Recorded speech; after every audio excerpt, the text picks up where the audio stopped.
ഈശ്വരൻ സ്തുതിക്കട്ടെ. പിതാവായ ദൈവത്തിന് നമ്മളോടുള്ള സ്നേഹം എത്രയോ വലിയ അളവിലാണ്. ദൈവത്തിൻ്റെ സ്നേഹത്തിൻ്റെ പൂർണ്ണത ഒരിക്കലും നമുക്ക് മനസ്സിലാക്കാൻ പറ്റില്ല. അത്രയും വ്യാപ്തി നിറഞ്ഞതാണ് ഈ സ്നേഹം. 2 മക്കബയർ 7:28 വചനമുണ്ട്. മകനെ, നീ ആകാശത്തെയും ഭൂമിയെയും നോക്കുക, അവയിലുള്ള ഓരോന്നും കാണുക. ഉണ്ടായിരുന്നവയിൽ നിന്നല്ല ദൈവം അവയെ സൃഷ്ടിച്ചതെന്ന് നീ മനസ്സിലാക്കുക. നമ്മളോട് ദൈവത്തിനുള്ള സ്നേഹം അതിൻ്റെ പൂർണ്ണതയിൽ നിന്നതുകൊണ്ടാണ് ദൈവം ഈ സൃഷ്ടിപ്രപഞ്ചത്തെ മുഴുവൻ പൂർണ്ണതയിൽ തന്നെ സൃഷ്ടിച്ചത്.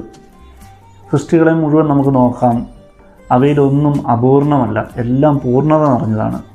വിശുദ്ധ മത്തായി എഴുതിയ സുവിശേഷം 4-ാം അധ്യായം 16-ാം തിരുവചനം ഇപ്രകാരം പറയുന്നു: മരണത്തിൻ്റെ മേഖലയിലും നിഴലിലും വസിച്ചിരുന്നവർക്കായി ഒരു ദീപ്തി ഉദയം ചെയ്തു. അതാണ് നമ്മുടെ ക്രിസ്തു. പ്രിയപ്പെട്ടവരെ, നമ്മുടെ കർത്താവായ യേശു ക്രിസ്തുവിനെ സഹനങ്ങളിലേക്ക് പിന്നെയും ദൈവം വിട്ടുകൊടുത്തത് നമ്മളോടുള്ള ദൈവസ്നേഹത്തിൻ്റെ ഒരു അടയാളം കൂടിയാണ്. നമ്മൾ പിശാചിൻ്റെ അടിമത്തത്തിൽ കഴിയുന്നതും നരകത്തിലേക്ക് പോകുന്നതും പിതാവായ ദൈവത്തിന് സഹിക്കാവുന്നതിലും അപ്പുറത്താണ്. പ്രിയപ്പെട്ടവരെ, ദൈവസ്നേഹവും കരുതലും നമ്മൾ തിരിച്ചറിയുമ്പോഴാണ് നമ്മൾ യഥാർത്ഥത്തിൽ പിതാവിൻ്റെ ഭവനത്തിലായിരിക്കുക. നമുക്ക് നമ്മുടെ പിതാവായ ദൈവത്തിൻ്റെ സ്നേഹം തിരിച്ചറിയാം, ദൈവത്തോടു കൂടെ ആയിരിക്കാം. Praise the Lord. ഹല്ലേലൂയ.